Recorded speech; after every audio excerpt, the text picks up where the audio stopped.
Today marks the 51st anniversary of Roe v. Wade, the Supreme Court decision that granted women a constitutional right to an abortion.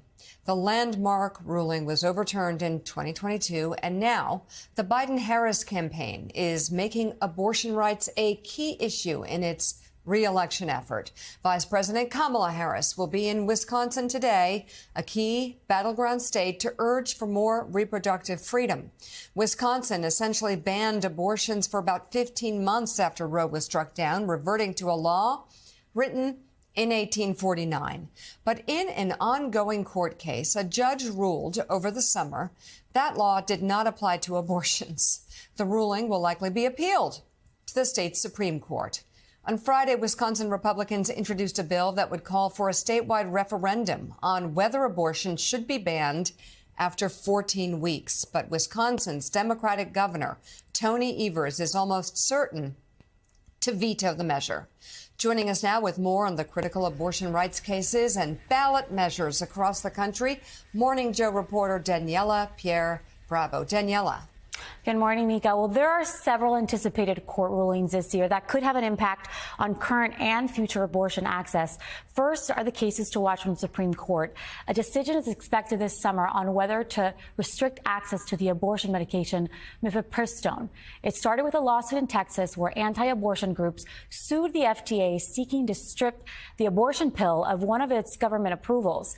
The medication accounts for half of all U.S. abortion and is used in the management of miscarriages. The second big Supreme Court case we're watching is whether Idaho's abortion ban violates the federal protection law called EMTALA. The law gives doctors and hospitals that receive federal funding the ability to perform abortions in emergency situations that require stabilizing a patient.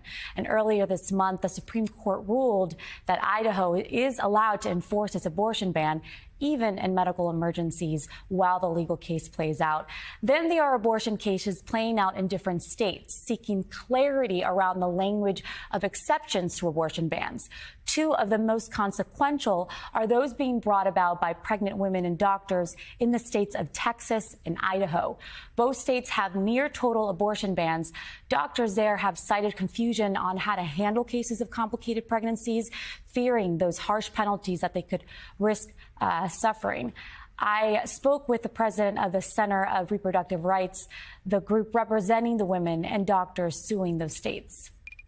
The state of Texas keeps fighting us on the simple request that we have, which is that women with obstetric emergencies can get access to abortion care when that is what's necessary to save their life and health and future fertility.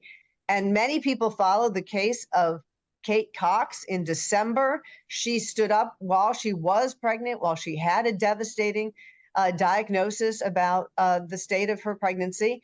And Texas fought her every step of the way and said, no, she shouldn't get to have an abortion that would be so critical to her health and future fertility. She wants to have more children.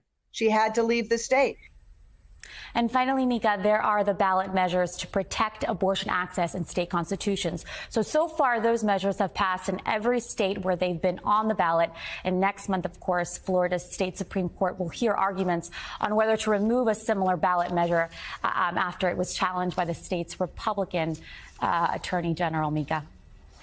It's just hard to believe that this is where we are. Daniela Pierre-Bravo, thank you very much for that report. We appreciate it.